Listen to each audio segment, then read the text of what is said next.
We all know about the infamous NFL scandal that is the Spygate. When you think of the term Spygate, your brain automatically thinks of Bill Belichick and the New England Patriots. But today, that's not what we're talking about.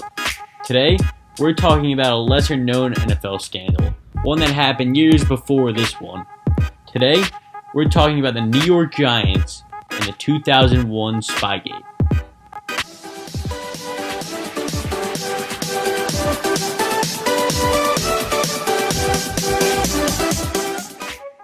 In the 2000-2001 NFL season, the New York Giants were one of the best teams in the league and finished the year 12-4 and were the number 1 seed in the NFC.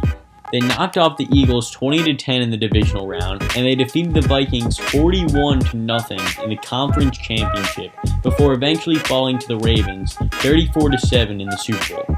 Despite all the success they had that season, they didn't do it without quite a bit of controversy. In the beginning of 2001, the Toronto Globe and Mail declared that the Giants had been listening in on conversations in the Eagles and Vikings camps. Although the article is no longer available online, it is referenced in several other sources. The article states that the Eagles sent plays via radio to their quarterback, Donovan McNabb, and the Eagles had reason to believe that the Giants were intercepting these calls. Once the Giants would hear the play, they would adjust their defense. The next week, the Minnesota Vikings had similar suspicions. However, the story doesn't end here. As a matter of fact, it only gets crazier. The report states that the NFL tried extremely hard to cover up this issue, as the Giants were one of the Super Bowl participants, and this would be a horrible look for the NFL. Also, the NFL never actually punished the Giants for the alleged Spygate. Now, this Spygate is quite difficult from the one we are all familiar with.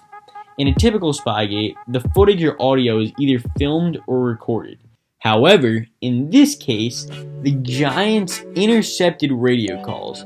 This isn't just against the rules of the league. This is against the law. Luckily for the Giants, there was never enough evidence for them to be punished. Or did the NFL just cover up all the evidence? After all, the Giants are one of the league's most marketable franchises. But you're probably saying, hey, Mr. Fifth Quarter, so are the Patriots, and the NFL punished them for cheating several times. Well, you snarky. Good for you. How did you figure that one out?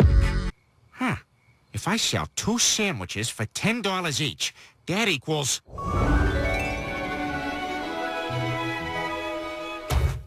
money.